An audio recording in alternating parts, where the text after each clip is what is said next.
నా ప్రియమైన సహోదరుడా, నా ప్రియమైన సహోదరి, నా మాటల జాగ్రత్తగా ఆలకించుము. నీవు బాప్తిసం పొందుకున్నావు కదా, అయితే నీవు ఎన్ని తప్పులు చేస్తున్నావు, ఎన్ని పాపాలు మూటకట్టుకుంటున్నావో నీకు ఎప్పుడైనా అర్థము అయిందా? గమనించావా? బాప్తిసం పొందుకున్న నీవు ఎలా ఉండాలో మరొకసారి నీకు గుర్తు చేస్తున్నాను. నీవు ఏకులము నుండి నీవు వచ్చినా సరే బాప్తిసము ఎందుకు పొందుకున్నావో నీకు తెలుసు. బాప్తిసం పొందుకోవటం వల్ల వచ్చే ఫలితాలు కూడా నీకు తెలుసు. ఆరంభములో నీవు బాప్తిసము పొందుకోవడానికి ముందు అన్ని తెలుసుకుని, అంటే నాలో ఉంటే నీకు పాప క్షమాపణ ఉంటదని, ఎన్ని తప్పులు చేసినా నేను క్షమిస్తానని, నాయందు నమ్మకముంచి జీవిస్తే పరలోక రాజ్యం ఉంటుందని, నీ పాపములు వదిలిపెట్టి నీ పాపములు నా దగ్గర ఒప్పుకొని రక్షణ పొందుకున్నావు. అయితే ఎలా జీవించాలో నీకు అన్నీ తెలుసు. అయితే నీవు చేసే పొరపాట్లు ఎప్పుడైనా గమనించావా? లేదు కదా. అన్యుల ఆచారాలను వదిలిపెట్టిన తర్వాత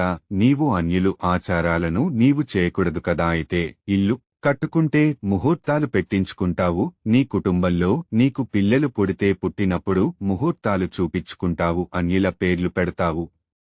నీ పిల్లలకు పెళ్లి చేసేటప్పుడు ముహూర్తాలు చూపిస్తా, పేరు బలాలు చూపిస్తావు. ఇంకా అన్యుల క్యాలెండర్లు చూసి దాని ప్రకారముగా జీవిస్తావు. అలాగే ఎక్కడికైనా వెళ్లాలన్నా ఏదైనా కొనాలన్నా ముహూర్తాలు చూస్తావు, వెళతావు. బాప్తిసం తీసుకున్న నీవు ఇలా చేస్తే నేను నిన్ను ఎలా ఆశీర్వదించాలి, దీవించాలి? నువ్వు అంటావు, నా కార్యము జరగడము లేదు. యేసయ్య నా ప్రార్థన ఆలకిస్తున్నాడా? ఎందుకు ఎక్కడలేని సమస్యలు నాకే వస్తున్నాయి అని అంటావు. నా ఆజ్ఞ మీరి నీవు ఏది చేసినా అది జరగదు. నేను చెప్పినట్లుగా నా ఆజ్ఞ ప్రకారము జీవిస్తే నీవు ఏది తలచినా ఏది కోరినా నువ్వు అనుకున్నట్లుగా జరుగుతాయి. ఒక ప్రక్క అన్యుల ఆచారాలు పాటిస్తూ మరొక ప్రక్క యేసయ్య యేసయ్య అని నీవు మొరపెడితే నేను వింటానా? వినను అని నీకు తెలుసు. వింటాను కాని నిన్ను దీవించను, సమస్యలన్నీ నాకే వస్తున్నాయి అని అనుకుంటావు. అవును, మరి నీవు జాగ్రత్తగా నా ఆజ్ఞలు పాటిస్తే నీకు సమస్యలు